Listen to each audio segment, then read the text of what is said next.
Freedom ಪಾರ್ಕ್ನಲ್ಲಿ ಕರ್ನಾಟಕ ರಾಜ್ಯ ಬಲಗೈ ಸಮುದಾಯಗಳ ಒಕ್ಕೂಟ ವತಿಯಿಂದ ಒಳ ಮೀಸಲಾತಿ ರಹಿತ ಹಳೆ ಮೀಸಲಾತಿಯ ಜಾರಿಗಾಗಿ ಒತ್ತಾಯಿಸಿ ಬೃಹತ್ ಪ್ರತಿಭಟನಾ ಸಮಾವೇಶ.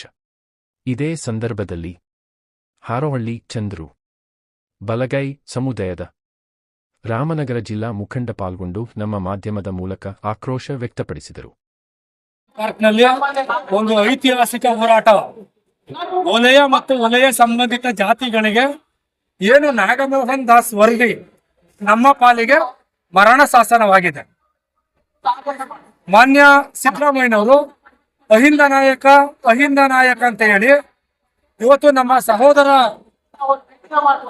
ಜನಾಂಗವಾದ ಮಾದಿಗ ಜನಾಂಗ ಮತ್ತು ವಲಯ ಜನಾಂಗಗಳ ಮೇಲೆ ರಾಜ್ಯವನ್ನ ತಂದಿಟ್ಟು ಶಾಶ್ವತವಾಗಿ ಇವರಿಂದ ದೂರ ಮಾಡುವಂತ ಹುನ್ನಾರವನ್ನ ಮಾಡಿ ಇವರೆಲ್ಲಿ ಈ ಎರಡು ಜಾತಿಗಳು ಒಂದಾದ್ರೆ ಎಲ್ಲಿ ದಲಿತ ಸಿಎಂ ಕೂಗು ಹಿಂಗ ಶುರುವಾಗಿತ್ತಲ್ಲ, ಈ ರಾಜ್ಯ ಸರ್ಕಾರವನ್ನ ಅಳ್ಳಾಡಿಸ್ತಾರೆ ಅಂತಕ್ಕಂಥ ಭಯಭೀತರಾದಂತ ಎಲ್ಲ ಆಡಳಿತ ಪಕ್ಷದ ಎಲ್ಲ ವಿರೋಧ ಪಕ್ಷದ ಒಟ್ಟಾರೆ ರಾಜಕೀಯ ಪಕ್ಷದ ಮುಖಂಡರುಗಳು, ಮನುವಾದಿ ಮನಸ್ಥಿತಿ ಇರ್ತಕ್ಕಂಥ ಮುಖಂಡರುಗಳು ರಾಜ್ಯ ಮಟ್ಟದಲ್ಲಿ ಈ ಎರಡು ಜಾತಿಗಳ ಮೇಲೆ ಶಾಶ್ವತವಾಗಿ ಗೋಡೆಯನ್ನ ನಿರ್ಮಿಸಿ ರಾಜ್ಯವನ್ನ ತಂದಿಟ್ಟು ಯಾವುದೇ ಕಾಲಕ್ಕೂ ಇವರು ದಲಿತ ಸಿಎಂನ ರಾಜ್ಯದಲ್ಲಿ ಕೇಳಬಾರದು ಅಂತಕ್ಕಂಥ ದೊಡ್ಡ ಹುನ್ನಾರವನ್ನ ಮಾಡಿ ಇವತ್ತು ನಮಗೆ ಈ ಒಂದು ಅನ್ಯಾಯವನ್ನ ಮಾಡೋದಕ್ಕೆ ಹೊರಟಿದ್ದಾರೆ.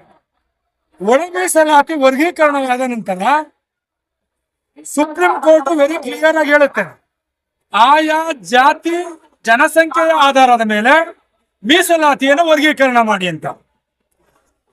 6% ಮಾದಿಗ ಸಮುದಾಯಕ್ಕೆ, 6% ವಲಯ ಸಮುದಾಯಕ್ಕೆ ಹಂಚಿಕೆ ಆಯ್ತು ಮೀಸಲಾತಿ. ಆದ್ರೆ ರೋಸ್ಟರ್ ಬಿಂದುವಿನಲ್ಲಿ ವಲಯ ಮತ್ತು ವಲಯ ಸಂಬಂಧಿತ ಜಾತಿಗಳಿಗೆ ಬಹಳ ಅನ್ಯಾಯ ಆಗ್ತಿದೆ. ಅಪಾಯಿಂಟ್ ವಿಚಾರದಲ್ಲಿ, ಸರ್ಕಾರಿ ವಿಚಾರದಲ್ಲಿ, ಸರ್ಕಾರಿಯ ಕೆಲಸಗಳ ವಿಚಾರದಲ್ಲಿ, ಸರ್ಕಾರದ ಯೋಜನೆಗಳು ವಲಯ ಸಮುದಾಯಕ್ಕೆ, ವಲಯ ಸಂಬಂಧಿತ ಸಮುದಾಯಕ್ಕೆ ಇನ್ನು 30 ವರ್ಷಗಳ ಕಾಲ ಯಾವುದೇ ರೀತಿ ನಮ್ಗೆ ಬೆನಿಫಿಟ್ ಸಿಗಲ್ಲ. ಈ ರಾಜ್ಯದ ಜನಸಂಖ್ಯೆಯಲ್ಲಿ ವರ್ಗೀಕರಣ ಏನೇನು ಇರ್ಬೇಕಾದಂತ ವಲಯ ಸಮುದಾಯವನ್ನ ಬಿಗೆ ಸೇರಿಸಿ ಈಗ ಮತ್ತೆ ಇನ್ನು ಬೋವಿ ಕೊರಮ ಕೊರಚ ಲಂಬಾಣಿ ಇವನ್ನೆಲ್ಲ ಸಿ ಕ್ಯಾಟಗರಿಗೆ ಸೇರಿಸಿ ನಮ್ಗೆ ಮತ್ತು ನಮ್ಮ ಮುಂದಿನ ಪೀಳಿಗೆಗೆ ನಾಗಮೋಹನ್ ದಾಸ್ ವರದಿ ಮರಣ ಶಾಸನವಾಗಿದೆ. ವಲಯದ ಒಂದು ದೃಷ್ಟಿಯಲ್ಲಿ ಇವತ್ತೊಂದು ದಿವಸ ನಾವು 2 ಲಕ್ಷಕ್ಕೂ ಹೆಚ್ಚು ಜನ ಇಡೀ ರಾಜ್ಯಾದ್ಯಂತ, ಎಸ್ಪೆಷಲಿ ನಮ್ಮ ಉತ್ತರ ಕರ್ನಾಟಕದ ನನ್ನ ಸಹೋದರರು ಹೆಚ್ಚಿನ ಸಂಖ್ಯೆಯಲ್ಲಿ ಇವತ್ತೊಂದು ದಿನ ಬಂದು ಇಲ್ಲಿ ಪ್ರೊಟೆಸ್ಟ್ ಅನ್ನು ನಾವು ಶಾಂತಿಯುತವಾಗಿ ಮಾಡ್ತಿದ್ದೀವಿ. ನಮ್ಗೆ ಬಾಬಾ ಸಾಹೇಬ್ ಅಂಬೇಡ್ಕರ್ ಬೆಡ್ಡು ನಮ್ದು, ನಮ್ಗೆ ಶಾಂತಿನೂ ಗೊತ್ತು, ಸಿದ್ಧನಾಂಕನ ಹೋರಾಟನೂ ಗೊತ್ತು. ಸಿದ್ಧನಾಂಕನ ಹೋರಾಟ 1818ರಲ್ಲಿ ಏನು ಭೀಮ ಕೊರೆಂಗಾವ್ ಯುದ್ಧ, ವಲಯ ಸಮುದಾಯದಿಂದ ಯುದ್ಧ ಶುರುವಾಗಿತ್ತು. ಇದನ್ನ ನಾನು ಸರ್ಕಾರಕ್ಕೆ ಎಚ್ಚರಿಕೆಯನ್ನು ಹೇಳೋದಕ್ಕೆ ಮಾಡ್ತೇನೆ. ಏನು 27ನೇ ತಾರೀಕು ನಿಮ್ದು ಕ್ಯಾಬಿನೆಟ್ ಇದೆ, ನೀವು ಕ್ಯಾಬಿನೆಟ್ ನಲ್ಲಿ ವಲಯ ಮತ್ತು ವಲಯ ಸಮುದಾಯಕ್ಕೆ ಏನಾದ್ರು ಅನ್ಯಾಯ ಮಾಡಿದ್ರೆ ನಾವು ಕನಿಷ್ಠ ಪಕ್ಷ 10 ಲಕ್ಷ ಜನ ವಿಧಾನಸೌಧವನ್ನ ಮುಚ್ಚಿ ಹಾಕ್ತೇವೆ. ಯಾವುದೇ ಕಾರಣಕ್ಕೂ ನಿಮ್ಮ ಕಾರ್ಯಕಲಾಪವನ್ನ ಮಾಡೋದಕ್ಕೆ ನಾವು ಬಿಡಲ್ಲ. ಇಲ್ಲಿ ಏನೇ ಆದ್ರೂ ಚಿಂತೆ ಇಲ್ಲ.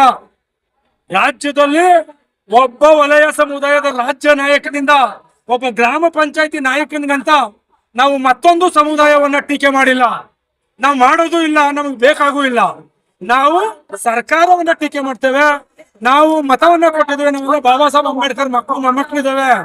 ಕಾನ್ಸ್ಟಿಟ್ಯೂಷನ್ ಬರ್ದಂತ ಬಾಬಾ ಸಾಹೇಬ್ ಅಂಬೇಡ್ಕರ್ ಅವರ ಕಾನೂನಿಗೆ ನಾವು ಗೌರವ ಕೊಡ್ತೇವೆ.